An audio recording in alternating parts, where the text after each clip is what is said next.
In A House of Appearances, a silenced child finds refuge in sincere care. The crisis forces choices that break comfort and reveal who truly protects. Justice comes without spectacle, but with firmness and proof. In the end, love becomes method, and the home finally becomes a true house. The Ashworth mansion stood majestically in the heart of Beverly Hills, a luxury oasis on the outskirts of Los Angeles.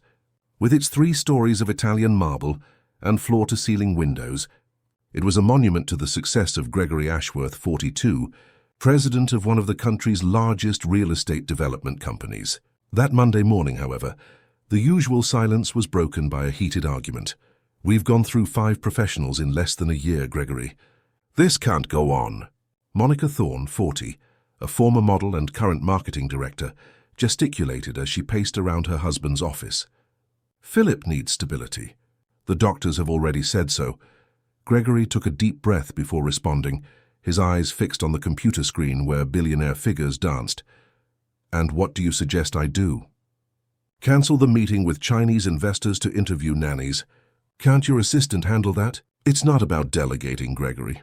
We need someone who understands Philip, who knows how to deal with his disorder. It's not just taking care of him like the others did." Philip Ashworth, 6, was the couple's only child. Diagnosed with autism spectrum disorder at age 3, the boy lived in his own world within the mansion. While his parents coordinated their meticulously calculated schedules through assistants, little Philip went through a succession of nannies who rarely lasted more than 2 months. At that very moment, 25 kilometers away in the East End of London, Milena Olsen, 27, was finishing packing her backpack for an interview. A graduate in pedagogy, specializing in special education, Milena had worked in public schools and NGOs, but never with elite families. The offer for the therapeutic companion position came through a referral from her specialization professor. "Mom, are you sure this will work out?" "These high society people are complicated," commented Mrs. Lorraine, as she served coffee to her daughter. "I don't know." "Mom, but the salary is 3 times higher than at the NGO. With that, I can pay for your treatment without needing a loan." Mrs. Lorraine suffered from a heart condition that required continuous medication and regular consultations with specialists. Her basic health insurance plan didn't cover all treatments, and Milena's savings were running out. "I just worry these rich folks will treat you badly." "Daughter," Milena hugged her mother and smiled, "if they treat me badly, I'll come home the same day, I promise. Now I need to hurry or I'll be late." The public transport journey took almost 2 hours. Milena got off the bus at the stop closest to Beverly Hills and still walked for 20 minutes to the gated community. At the gatehouse, a security guard in a suit examined her with a suspicious look before authorizing her entry. The first impression of the mansion made Milena hesitate. The impeccable garden, with modern sculptures and an illuminated fountain, looked like something out of a decor magazine. The imposing facade intimidated any visitor who didn't belong to that world. "You must be Miss Olsen." The housekeeper, a middle-aged woman in an impeccable uniform, greeted her at the door. "Mrs. Thorne is waiting in the office. Please follow me." Milena followed the housekeeper through corridors decorated with contemporary artworks and furniture that certainly cost more than everything she owned. Her modest shoes sank into the soft carpet, and she felt out of place in her simple dress, bought specially for the occasion. The office was a sophisticated environment, with seemingly untouched bookshelves and a panoramic view of the city.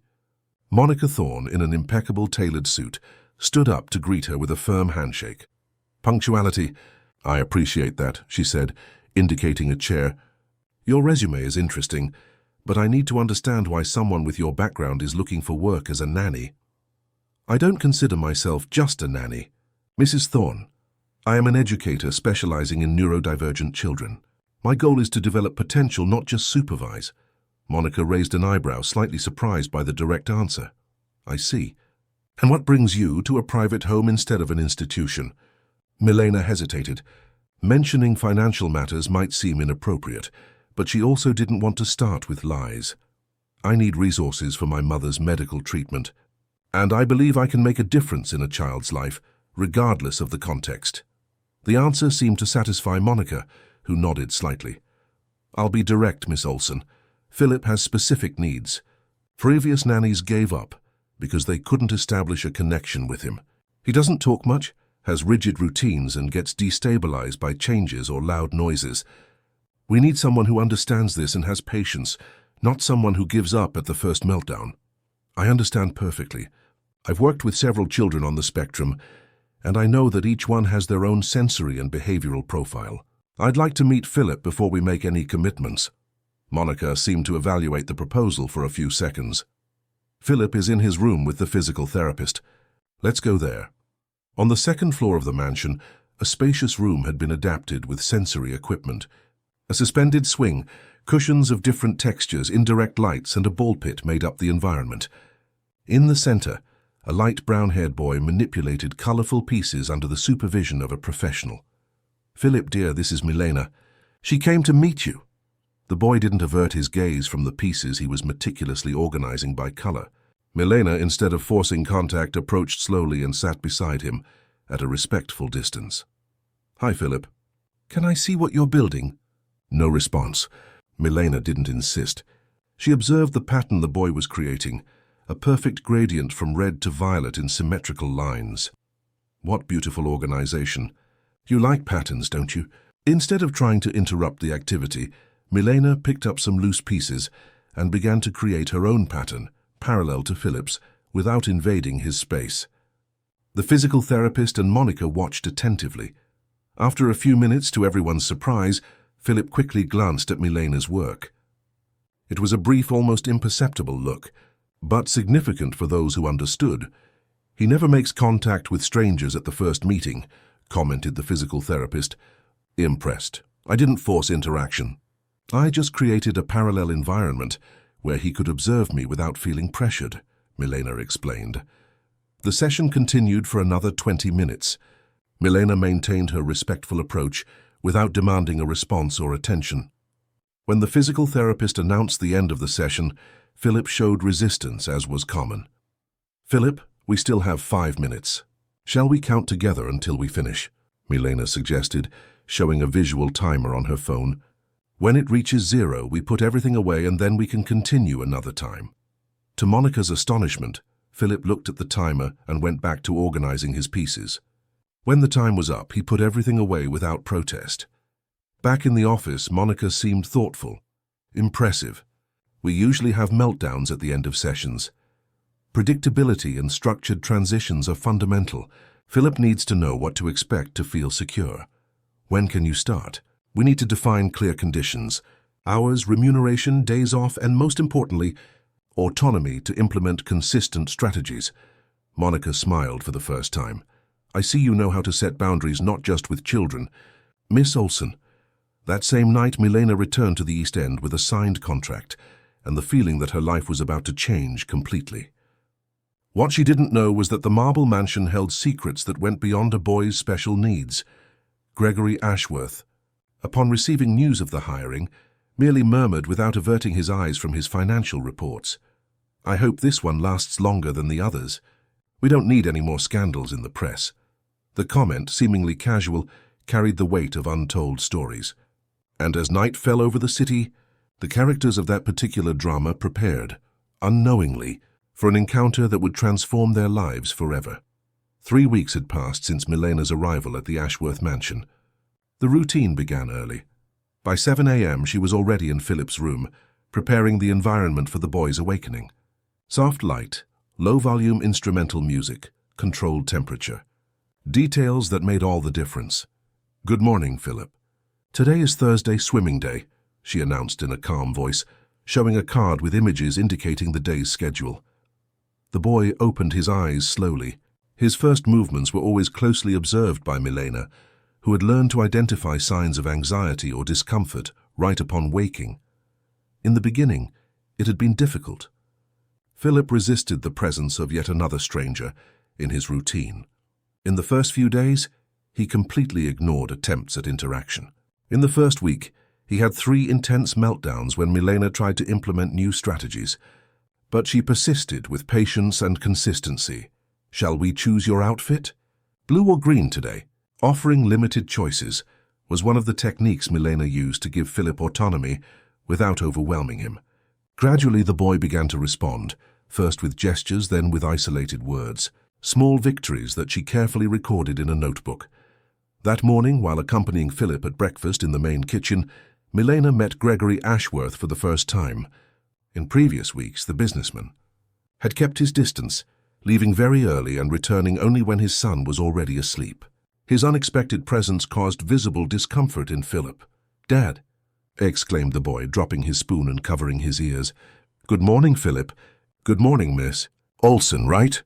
greeted Gregory, trying to hide his surprise at hearing his son speak. "Good morning, Mr. Ashworth. Philip is a bit sensitive to changes in routine. You're usually not present at breakfast," Milena explained as she calmly approached Philip. "Philip, look here," she called softly, showing a card with his father's photo. "Dad is home today. He wasn't on our routine card, but we can add him, look." With calm gestures, she added Gregory's photo to the day's visual schedule. The boy looked at the card, then at his father, and slowly took his hands away from his ears. "Impressive," Gregory murmured, pouring himself coffee. "He never responded like that before. Philip is making remarkable progress, sir. He just needs predictability and visual supports to process changes." Gregory observed the interaction between the nanny and his son with curiosity. He had hired various specialists before, renowned behavioral therapists, international consultants, professionals with impeccable resumes, but none had achieved the connection this simple young woman had established in just a few weeks.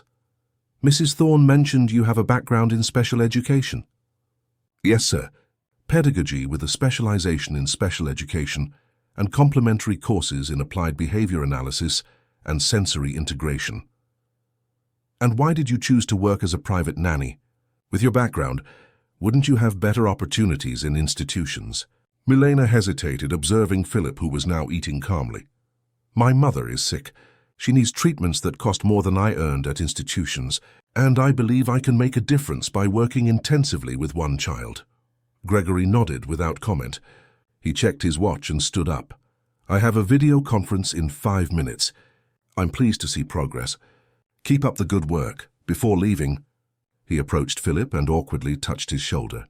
"Bye." "Son." "Bye, Dad," Philip responded, without lifting his eyes from his plate. It was the first complete interaction between father and son that Milena had witnessed.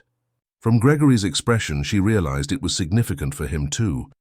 In the afternoon, after the therapeutic swimming session, Milena took Philip for a walk through the mansion's garden. They had established a routine of outdoor sensory exploration, feeling different plant textures, listening to the sound of water in the fountain, observing insects. The activity usually calmed Philip after intense stimuli like swimming. "Look, Philip, a ladybug," Milena pointed out, crouching near a leaf where the small red insect was crawling. Philip approached cautiously and observed, fascinated. His interest in patterns and details made insects a perfect object of study. "Red 6 spots," he counted, surprising Milena with his precise observation. "That's right. You counted perfectly." As they continued their walk, they were surprised by Mrs. Theodora Ashworth, Philip's paternal grandmother, who arrived for an unannounced visit. Tall, elegant, with impeccably dyed hair and discreet but visibly expensive jewelry, Theodora was the family matriarch and main shareholder of the Ashworth companies.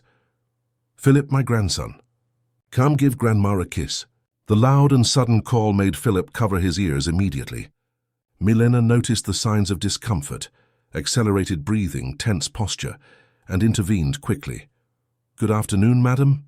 I'm Milena Olson, Philip's therapeutic companion. He's a bit sensitive to loud sounds right now. We've just returned from swimming." Theodora assessed Milena from head to toe with an expression of displeasure. "Another nanny?" "Gregory didn't inform me. Anyway, Philip needs to learn to greet people properly. It's a matter of basic manners. Philip has specific sensory sensitivities, madam. Sudden approaches and loud sounds can be painful for him. I can help him interact more comfortably." Milena crouched beside Philip and showed him a card with his grandmother's photo. "Philip, look who came to visit you. Grandma Theodora is here. Do you want to show her the ladybug we found?" The boy looked briefly at the card, then at his grandmother without responding. "Let's give him some time to adjust to your presence," Milena suggested. Perhaps we can continue our walk and you can join us. Theodora sighed, visibly displeased. I think you're spoiling this boy too much. In my day, children behaved properly or were corrected. Gregory grew up knowing how to respect his elders. Philip isn't being ill-mannered, madam. He processes the world differently. With proper support, he learns and develops at his own pace.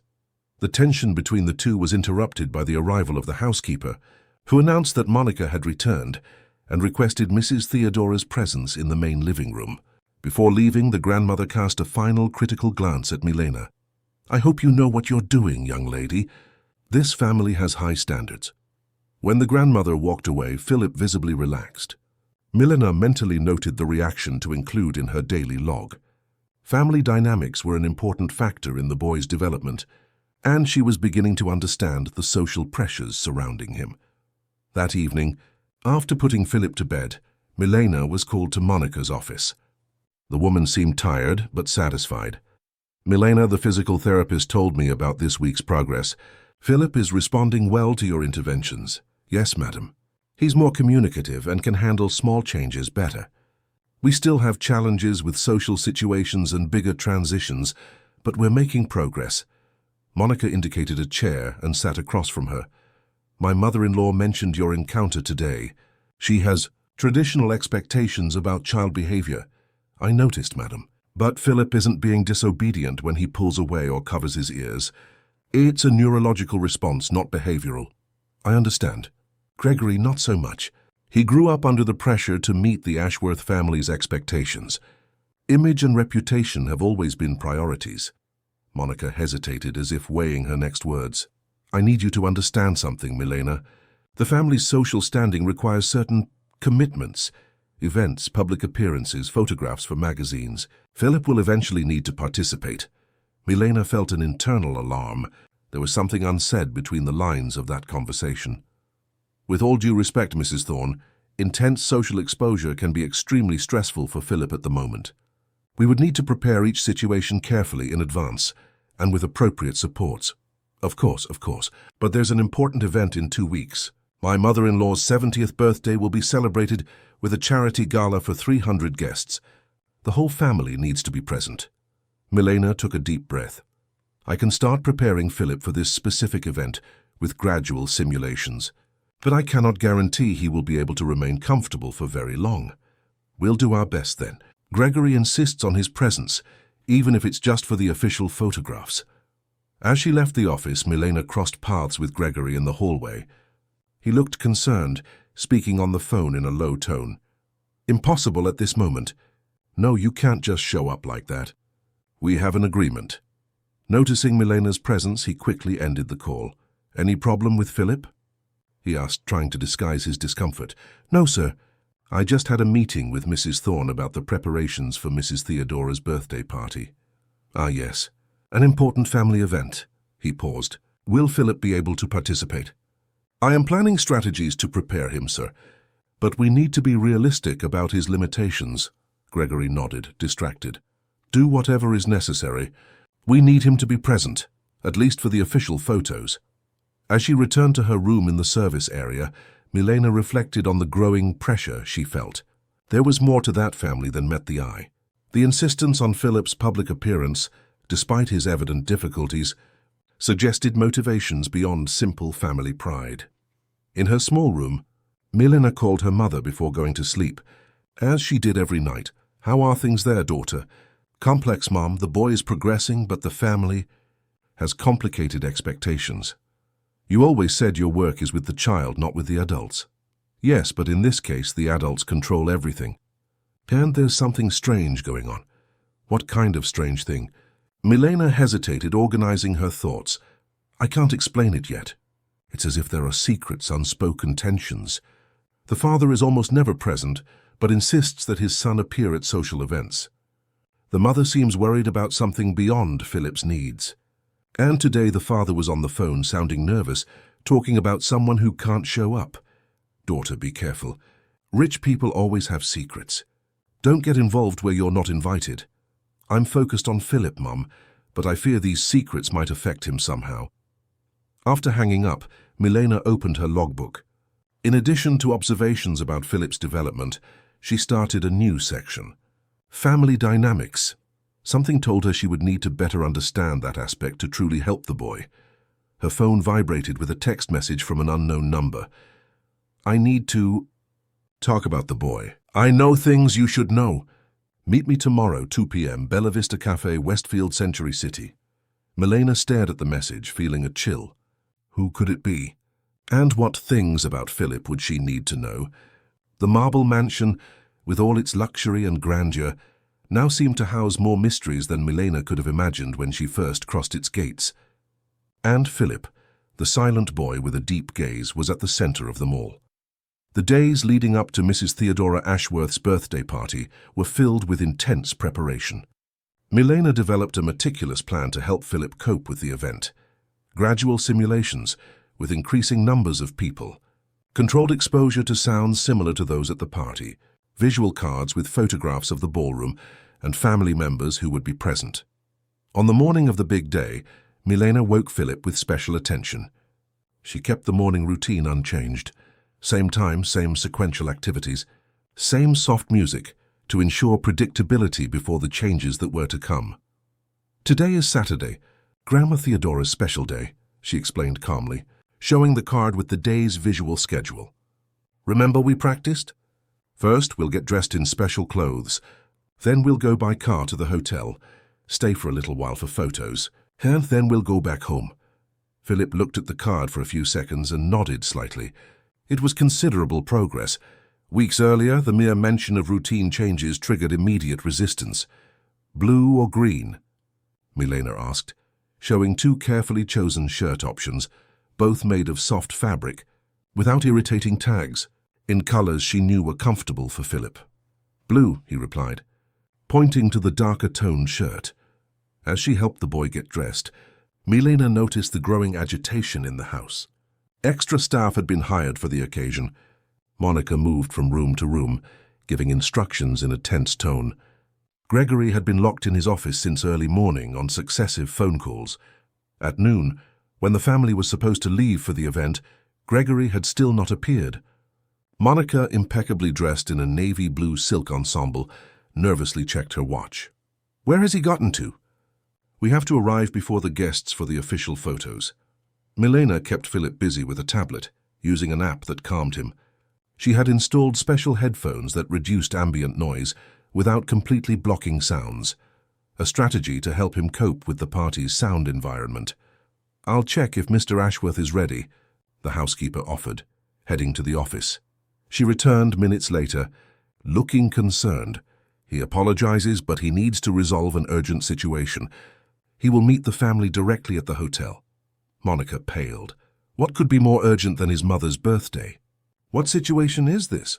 The housekeeper merely shook her head, indicating ignorance and or reluctance to share information. Let's go, Monica decided after a few seconds. We can't be late.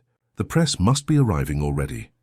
The journey to the Grand Hyatt where the party was to take place was tense.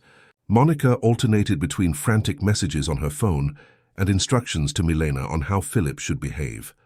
He needs to stay for at least 20 minutes, enough for the main photographs.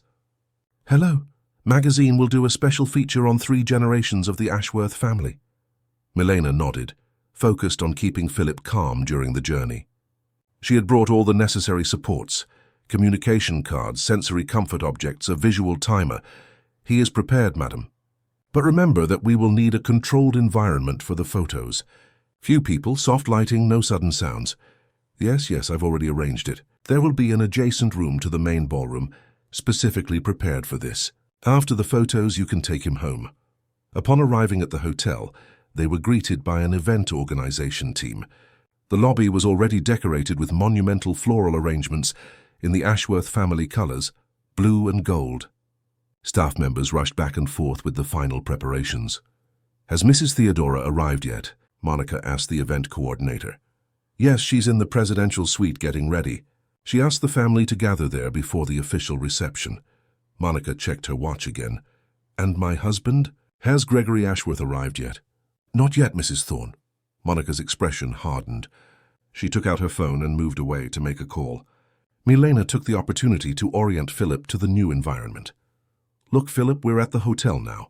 We're going up to see Grandma Theodora, and then take some photos. It's okay if you get tired or uncomfortable, just let me know. The boy observed the environment with attentive eyes, occasionally covering his ears when a louder sound emerged. So far, he was coping well with the situation. Monica returned, her face a mask of forced control. Gregory isn't answering. Let's go up.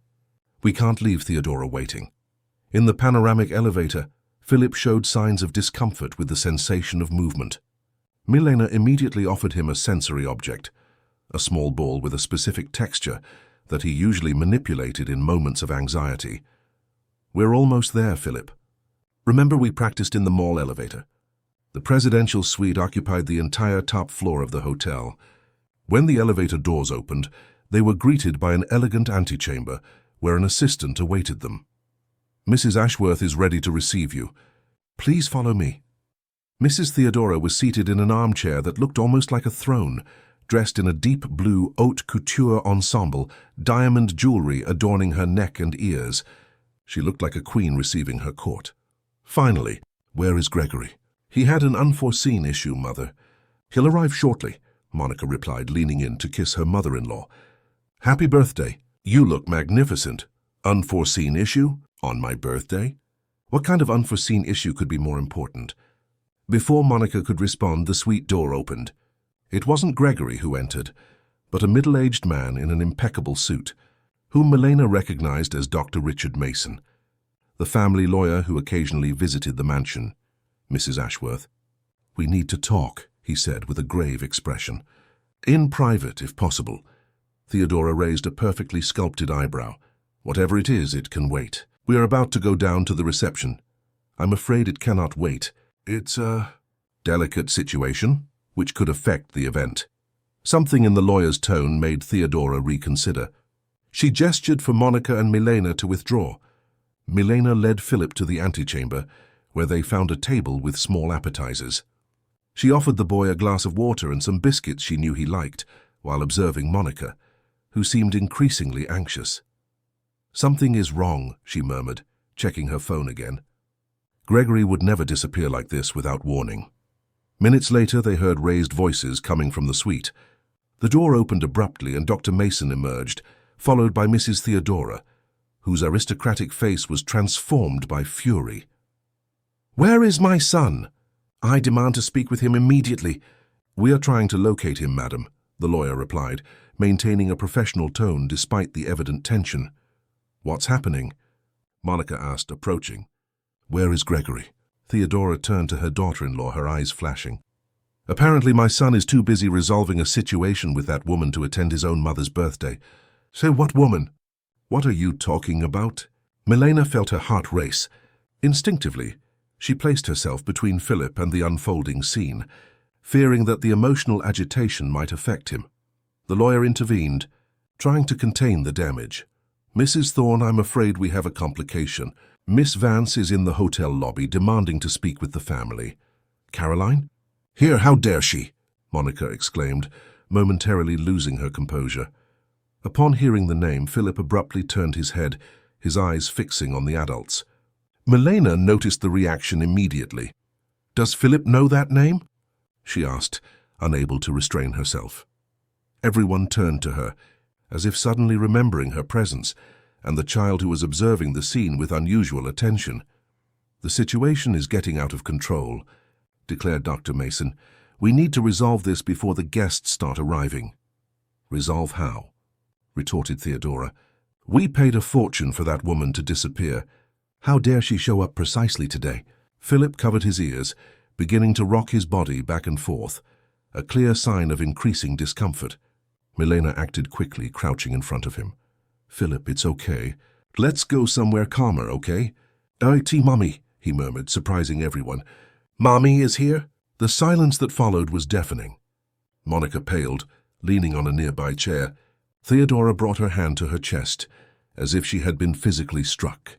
The lawyer adjusted his tie, clearly uncomfortable. What did he say? Theodora asked, her voice suddenly low and threatening. Milena remained focused on Philip, deliberately ignoring the question. She presented him with the tablet and the sensory regulation app they had practiced. "Philip, let's use our breathing app, remember? Inhale through your nose, exhale through your mouth, just as we practiced." "I asked what the boy said," insisted Theodora, approaching. Milena stood up, placing herself as a physical barrier between Philip and his grandmother. "Mrs. Ashworth, with all due respect, Philip is becoming overwhelmed with all this tension. We need to take him to a calmer environment immediately." "You're not going anywhere until you explain what's happening here," Theodora ordered. "Why did he say mommy?" "Monica is right here." Monica finally regained her voice, though she still seemed shaken. "Mother, please, this is neither the time nor the place. We have guests arriving. To hell with the guests. I want to know what's going on in my family." Milena's phone vibrated. It was a message from Caroline. "I'm in the lobby. Gregory is here. Things are getting out of control. Is Philip okay?" At that moment, the elevator door opened. Gregory entered, his face tense, his tie askew, an unusual sight for a man always impeccably presentable. "Mother, we need to talk," he said without greeting anyone. "We certainly do. What does it mean for that woman to appear here today? And what did your son mean by that word?" Gregory finally noticed Philip, who continued rocking now with more intensity. His eyes met Milena's, a silent question hanging between them. "He said mommy when he heard Caroline's name," Milena informed, deciding that the truth at that moment was more important than professional discretion. Gregory closed his eyes briefly as if absorbing a blow. When he reopened them, there was a new determination in his gaze. "Milena, please take Philip to the private living room at the end of the corridor. There are fewer stimuli there. I will resolve this and then come to you." "You won't resolve anything until you explain what's happening," demanded Theodora. Gregory faced his mother directly, for the first time confronting her authority. "My son's well-being comes first, Mother. It always should have been." As Milena led Philip away from the confusion, she heard Gregory begin, "Caroline is Philip's biological mother. We built a charade all these years, and now she is demanding the right to see her son." The door closed behind them, muffling the rest of the conversation. In the private room, Milena quickly created a safe environment for Philip. Reduced lights, minimized sounds, offering him his favorite comfort objects. "You are safe, Philip. I am here with you." "Mommy," he repeated, looking at the door as if expecting someone to enter. "Your mommy is at the hotel," Milena confirmed softly. "Do you want to see her?" Philip did not respond directly, but he stopped rocking, a sign Milena interpreted as positive. On the other side of the door, voices continued to be raised. The birthday party, meticulously planned to celebrate 3 generations of the powerful Ashworth family, had transformed into the scene of a confrontation that threatened to expose secrets carefully guarded for years. And at the center of the storm, a silent boy who, for the first time, seemed to awaken to a truth his body had always known. The private room where Milena and Philip waited was an oasis of calm amidst the storm unfolding in the hotel. Milena had created a small sensory cocoon for Philip, low lights, soft instrumental music on his tablet, and his favorite weighted blanket which, as a precaution, she had brought in her bag. "It's all right, Philip. Let's do our breathing exercises together," she guided in a calm voice, demonstrating the technique they practiced daily. The boy, surprisingly, seemed more centered than she had expected after such agitation. His eyes, usually evasive, now scanned the environment with unusual attention, as if searching for something or someone. "Mommy," he repeated for the 3rd time, not as a question, but as an affirmation. Milena observed his reactions with professional attention, trying to decipher what was happening in the boy's mind. Philip had always shown keen perception, picking up emotional nuances that many underestimated due to his limited communication. Was it possible that in some way he was aware of the truth the adults were trying to hide? The door opened softly. Milena expected to see Gregory, but it was Dr. Mason who entered, his face grave, like someone bearing difficult news. "Miss Olson, we have a complicated situation developing. Mr. Ashworth asked me to check if you are well and to inform you that he is occupied at the moment. What's happening out there?" The lawyer hesitated, clearly weighing his words. "Miss Vance is at the hotel and insists on seeing Philip. Mr. Ashworth is trying to negotiate with her in one of the conference rooms. Mrs. Thorne is indisposed. and Mrs. Theodora is furious, threatening to call security to remove Miss Vance from the premises. Milena took a deep breath, processing the information. The situation was rapidly spiraling out of control. She looked at Philip, who was now calmly playing with his magnetic blocks, seemingly oblivious to the adult conversation, but she knew he absorbed more than he showed. "Dr. Mason, what's the legal situation here? Does Caroline have any right to see Philip?" The lawyer closed the door completely before answering, lowering his voice. "Technically, no. She signed documents relinquishing custody and any parental rights. It was a rather comprehensive agreement. But what if she contests it, claims she was emotionally unstable when she signed?" The man adjusted his glasses, uncomfortable. It would be a complex process. There would be negative publicity, investigations into the child's history, situations the Ashworth family would prefer to avoid. Something in his tone triggered an alarm in Milena. Is there any particularly troubling aspect of that history? The lawyer checked his watch, avoiding eye contact. "I am not authorized to discuss confidential details. Miss Olson, my role here is merely to ensure that you and the boy are well while the situation is managed." At that instant, Philip abruptly stood up and walked to the door. Something extremely unusual for him. He normally needed preparation and support for any transition. "Mommy, I want to see Mommy," he declared with surprising clarity. Dr. Mason paled. Milena approached Philip, crouching down to be at his eye level. "Philip, you want to see Caroline, is that it?" "Yes," he replied, maintaining eye contact for a few seconds. Another rare behavior. Milena made a decision at that moment. A professional decision, based on her assessment of what would be best for Philip, but also deeply personal, founded on the ethics of care that had always guided her life. "Dr. Mason, please inform Mr. Ashworth that Philip has clearly expressed a desire to see Caroline. As a professional responsible for his emotional well-being, I believe this wish should be respected in a controlled and supervised manner." "Miss Olson, I don't think that would be prudent." "The choice is not yours nor mine," Milena interrupted firmly. "It's Philip's. And for the first time since I've known him, he's expressing a clear desire related to his own history. To ignore that would be profoundly detrimental to his development." The lawyer seemed torn between professional duty and the recognition that Milena had a valid point. Finally, he nodded.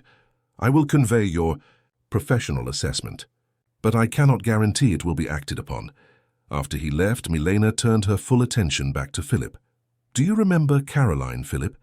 The boy didn't respond verbally, but walked to his backpack and, to Milena's astonishment, pulled out a small object she had never seen before.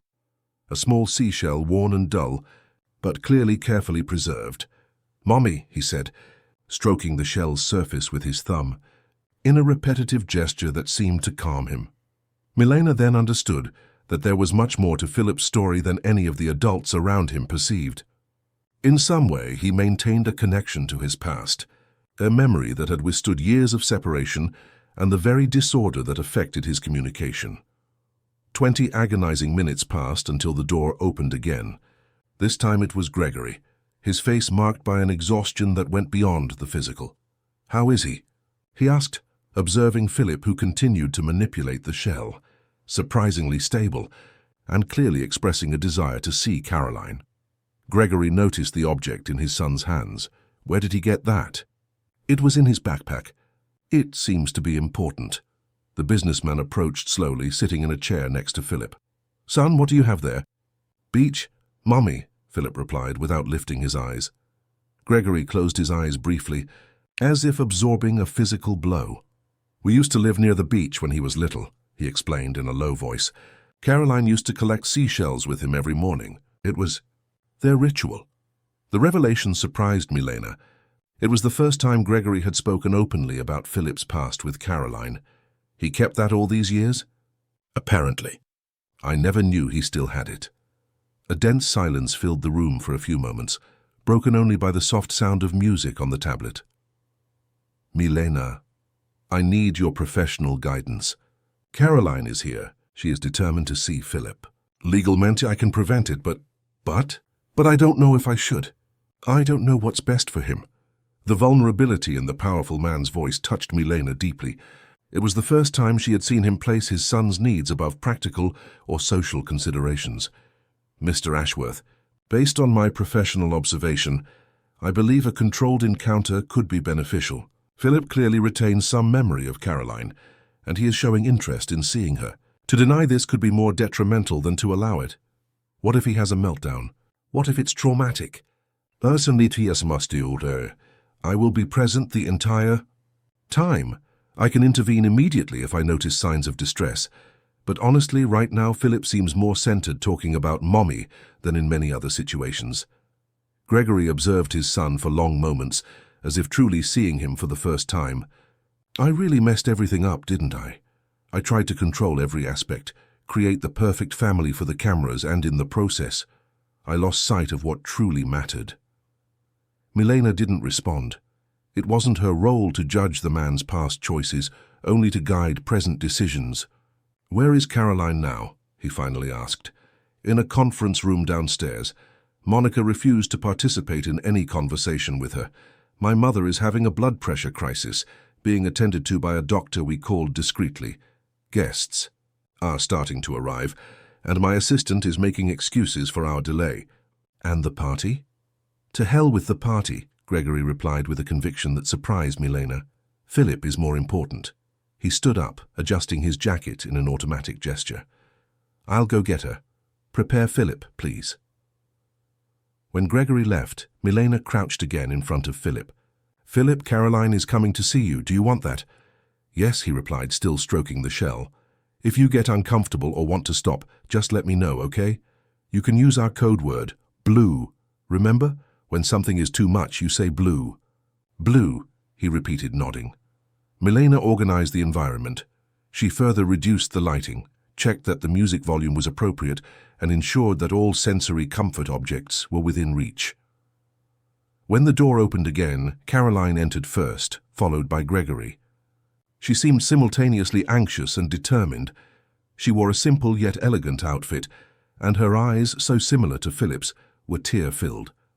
She stopped a few steps away, clearly aware of the need not to invade her son's space. "Hi, Philip," she said softly. "Do you remember me?" Philip lifted his eyes from the shell. He looked at Caroline for a few seconds, then looked back at the object in his hands. He extended it towards her. "Beach. Shells. Mommy." Caroline covered her mouth with her hands, tears now flowing freely. "Yes, my love, we used to collect shells every morning, you remember." Philip stood up and, to everyone's astonishment, took 2 steps towards Caroline. It wasn't a hug, it wasn't a typical approach, but for a child with his characteristics, it was a monumental gesture. "You kept the shell all this time," Caroline murmured, without trying to touch him, respecting his space. "In the blue box," he replied. "Hidden." Gregory, observing the scene from the doorway, seemed devastated and relieved at the same time. "He has a box where he keeps important things," he explained in a low voice. "We never interfered, it's his space." The interaction continued for almost 20 minutes. Caroline, with a sensitivity that surprised Milena, did not try to force physical contact or complex conversations.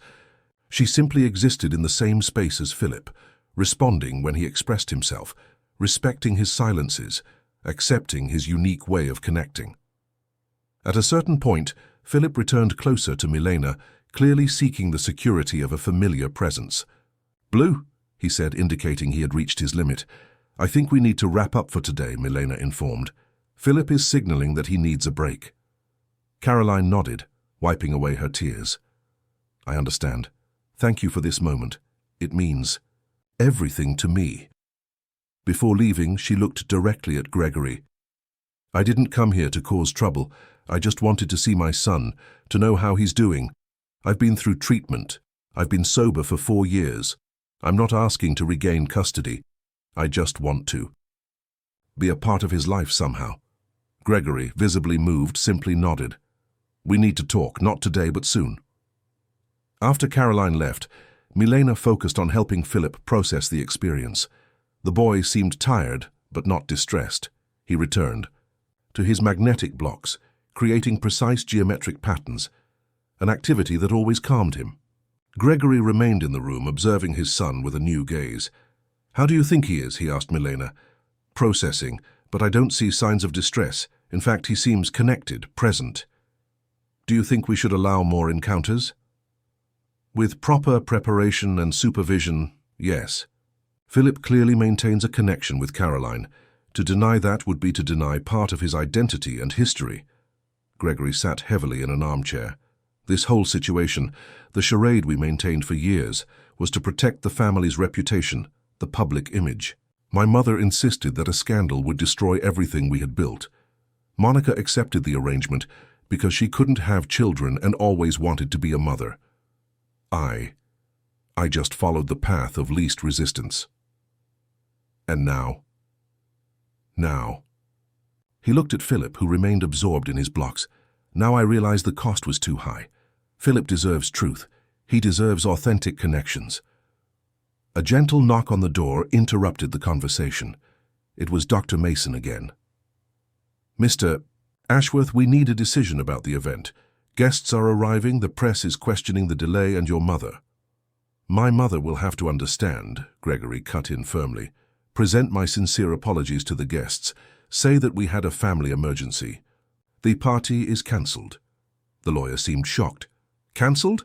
But sir, the preparations, the costs, the repercussions? Some things are more important than appearances, Doctor. Today I learned that the hard way. When the lawyer left, clearly disturbed by the radical decision, Gregory turned to Milena. Do you think you can take Philip home now? He seems tired, and I still have situations to resolve here.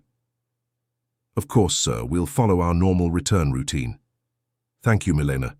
Not just for today, but for seeing my son when no one else could. As she prepared Philip for departure, showing him the visual cards that indicated the return home, Milena reflected on the extraordinary sequence of events of that day. A charade carefully constructed over years had crumbled in a matter of hours, exposing painful truths, but also paving the way for something potentially more valuable: authenticity. In the car returning to the mansion, Philip fell asleep quickly, still holding the small shell in his hand. Milena observed his relaxed face and, for the first time since she started working with him, felt truly hopeful about his future. The Fae. Marble Mansion, with all its luxury and appearances, had never been a true home for Philip. Perhaps now, with the truths exposed and the masks removed, it could finally become one. 6 months had passed since the fateful day of the birthday party that never happened. The Ashworth mansion still maintained its architectural grandeur, but the internal atmosphere had changed dramatically. It was a sunny Saturday morning when Milena arrived at the house, no longer as an employee but as a guest. She parked her new car, a surprise gift from Gregory in recognition of her work, and walked to the main entrance, where she was greeted not by the housekeeper, but by Philip himself. "Milena, come see my garden," he called out, grabbing her hand with an ease that still surprised those who knew his story. At 7 years old, Philip showed remarkable progress.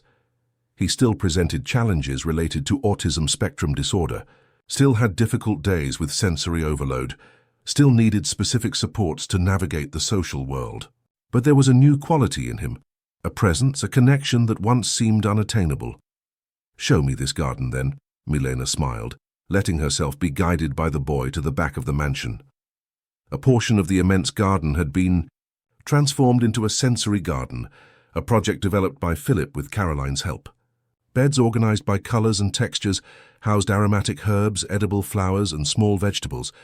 Each section had a plaque with the plant's name and its use, written in large, clear letters. "We harvested lettuce yesterday. We made salad," Philip informed, showing the partially harvested bed. "That's incredible. And you ate the salad?" "Yes, with olive oil, no vinegar."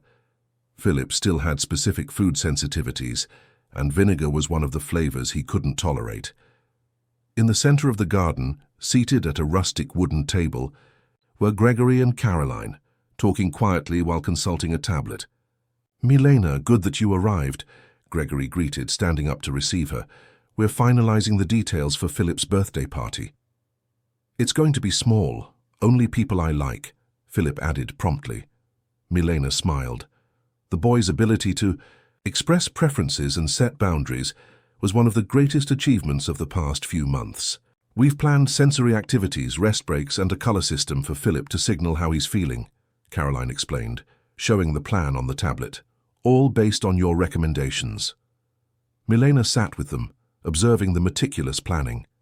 Caroline had proven to be an extraordinary partner in Philip's development. After the initial confrontation, a series of supervised meetings had evolved into regular visits. Now she spent 3 days a week at the mansion, actively participating in her son's routine. The transition had not been easy.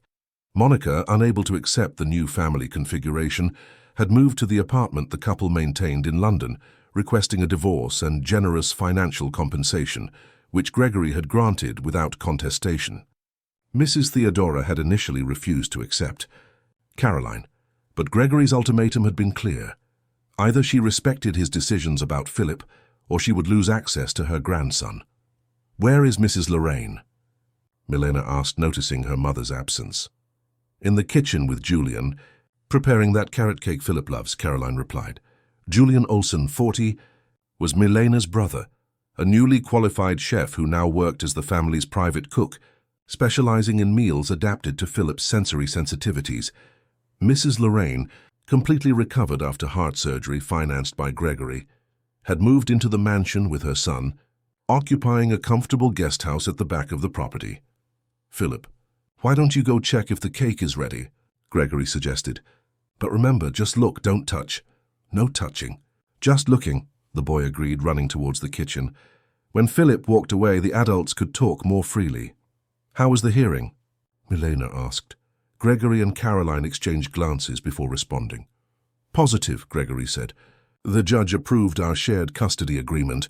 Caroline will have legal rights exactly as we requested." "The reports you prepared were fundamental," Caroline added. "Your documentation on Philip's progress and how our relationship benefits his development impressed the judge."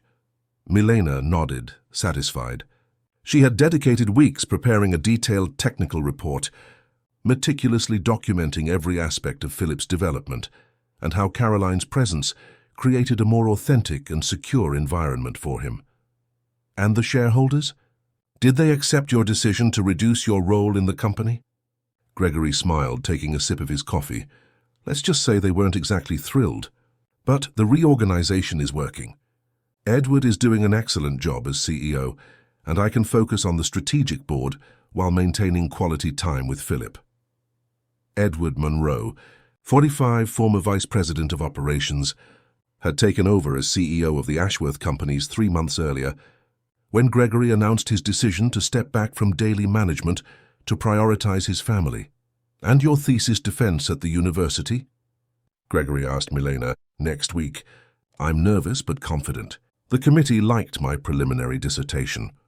After leaving her work as Philip's nanny, Milena had returned to the State University to complete her master's degree in special education, with research focused on sensory interventions for children on the autism spectrum, research that Gregory fully funded through a scholarship specifically created for professionals in the field. "Have you decided if you'll accept the invitation to direct the center?" Caroline asked.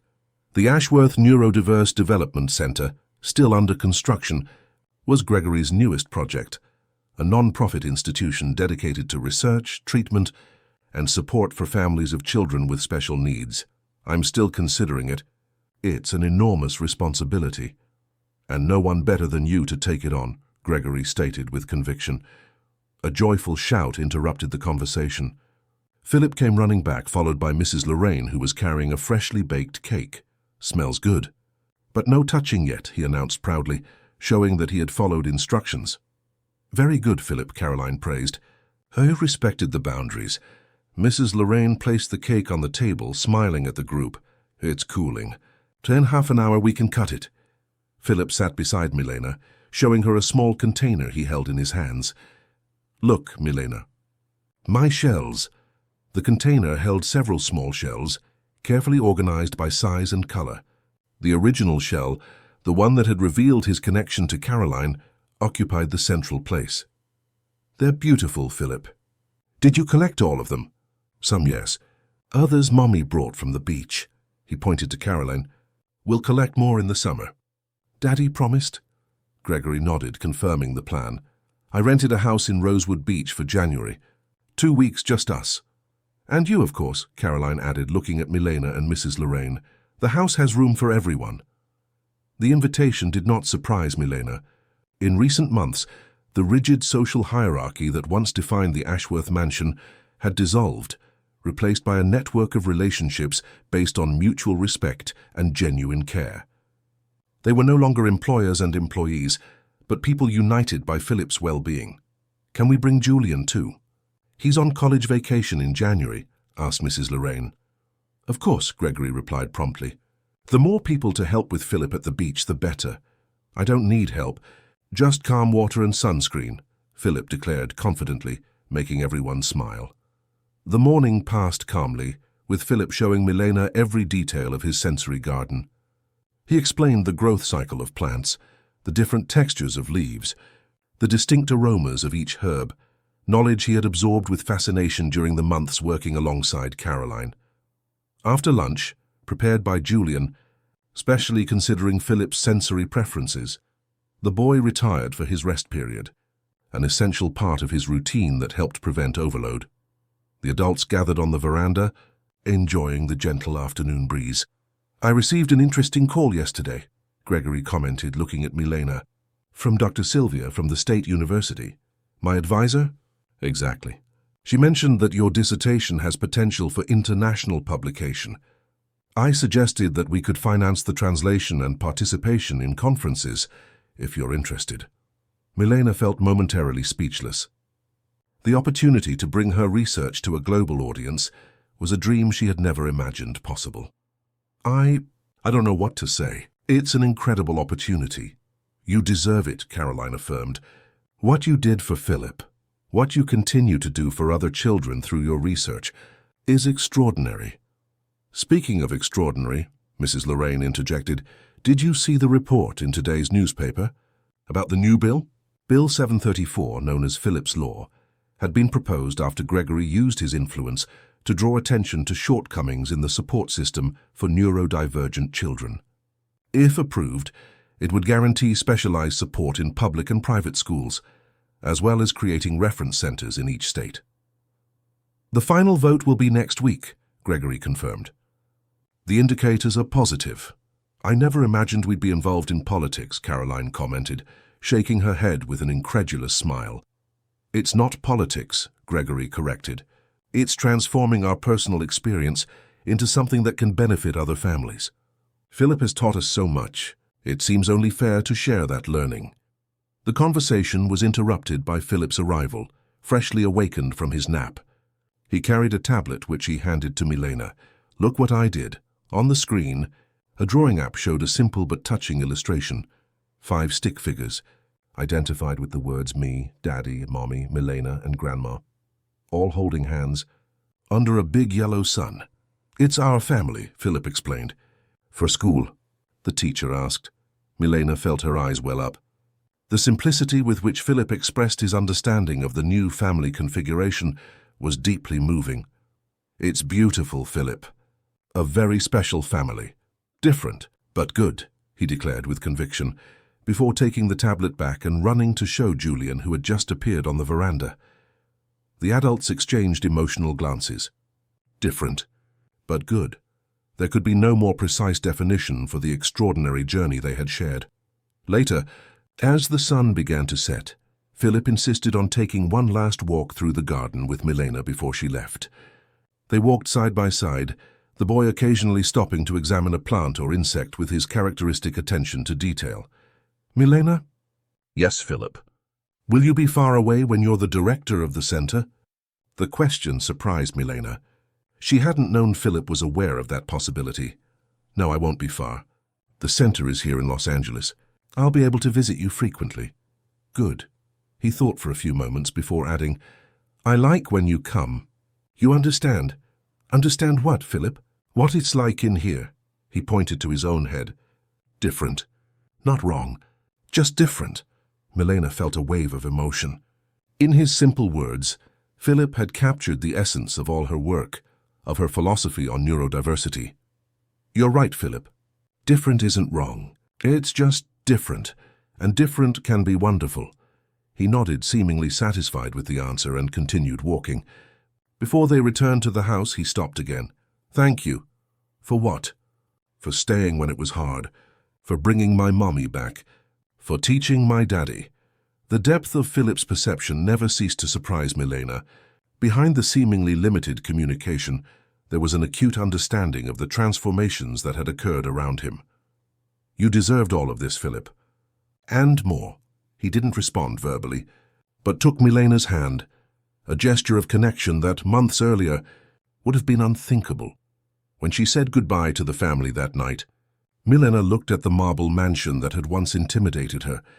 The building remained imposing, but it no longer represented an empty symbol of status and appearances.